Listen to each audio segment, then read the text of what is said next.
Good morning. My name is Sarah Mae Fields, and I have the honor of introducing Julie Kyle. I first met Julie as a toddler in our Aardvarks music class. In 5th grade, I was so excited to be her buddy for her visit to St. Mary's. I remember thinking how sweet she was for offering me a piece of candy from her welcome gift. I've gotten to know Julie through many 6th grade hallway picnics, as well as classes we've had together throughout middle and high school. We also spent time together several years ago during the summer when our friends came to visit from London.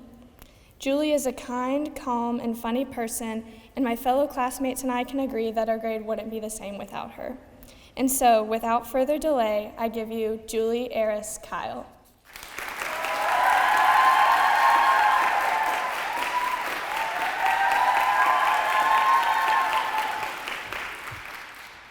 I sat in the AWC waiting for my mother to pick me up from freshman carpool.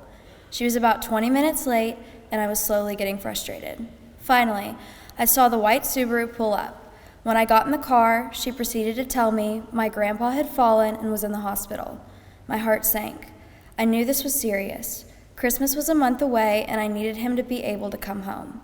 It took only a few weeks for him to be sent to rehab to regain his strength and hopes to be home by Christmas. His release date would be December 24th. December 24th came, and as my dad was driving me, his phone rang. It was my grandpa. He said that he was not feeling well and was not sure he was ready to come home, but did not want to disappoint anyone. My dad reassured him that his health was far more important and it was okay for him to stay there. The next day, somehow, he had been convinced to come home. A man that looked like my grandfather showed up to our house late Christmas Day, but it was not the man I had known before. He was frail and very quiet. We were happy to have him there, but we knew in our hearts that he should not have come home yet. He slowly began to get better and regain his strength, but then a few months later, he was back at square one.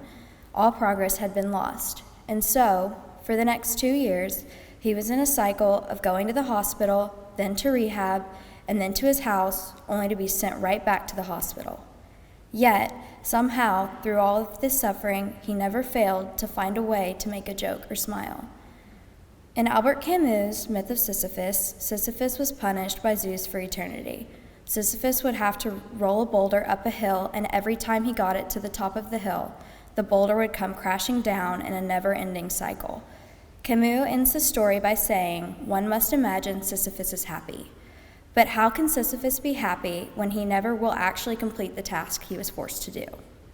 The story represents how suffering is inevitable and eternal. For my grandpa, going to the hospital was his boulder. Him pushing it up was the rehab stage, and coming home was the brief moment in which the boulder sat up on the top of the hill, only to come crashing back down. In November of last year, the boulder would come down for the final time. He could not push it up the hill any longer. On March 2nd of this year, my grandpa was freed from his suffering. He still managed to find joy through his hardships, just like Sisyphus found in his suffering. Now, my boulder is the weight of his death. Slowly, it becomes a little easier, but some days that boulder crashes right back into me. But I find joy in knowing he is no longer in pain. So, just remember, no matter what your boulder is, one day it will be no more. Until then, we must try to be happy, just as we must imagine Sisyphus is happy. Thank you.